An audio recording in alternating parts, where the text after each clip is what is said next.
moi, suivre le Christ, c'est se mettre à son écoute, c'est le rencontrer à travers la prière.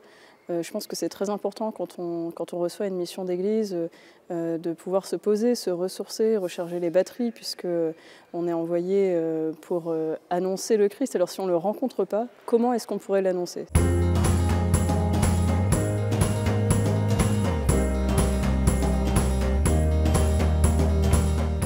Un appel, en fait, on le choisit à moitié, entre guillemets, parce qu'on dit oui, mais on ne sait jamais à quoi on dit oui entièrement, même si on peut nous dire, bah voilà, tu vas être responsable de la pastorale étudiante. Alors c'est un grand mot, mais après, en fait, ce oui, il se traduit dans le quotidien. Et pour moi aussi, ça me permet, comme je suis jeune, de pouvoir dès maintenant aussi poser, à travers ces petits engagements concrets et cet engagement au service de la pastorale étudiante, de pouvoir construire aussi mes choix pour l'avenir.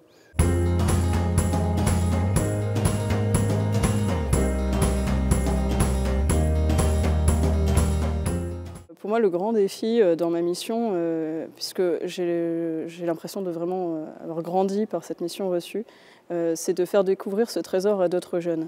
Et dans mon quotidien, du coup, j'essaie au maximum de responsabiliser d'autres jeunes, de leur confier des petites missions. Moi, j'ai vraiment commencé par là. Ça peut être tout bête, mais ça va être faire le rangement lors d'un événement ou alors faire une annonce, faire une lecture. Et par ces petites missions, on prend confiance, on va au-delà de nos peurs, parce que souvent, ce sont en fait nos peurs, nos fragilités qui nous freinent dans la réponse à l'appel de Dieu.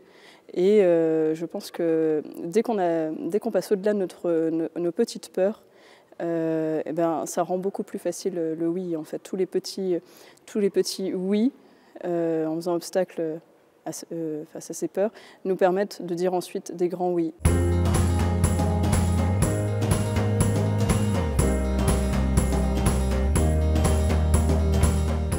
On n'a jamais fini de découvrir notre vocation.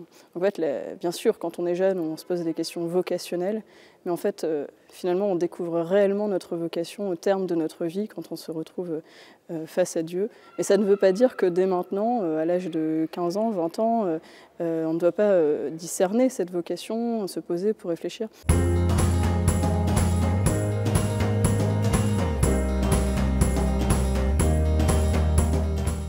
Alors moi je m'appuierai sur une parole dans le livre du prophète Zacharie.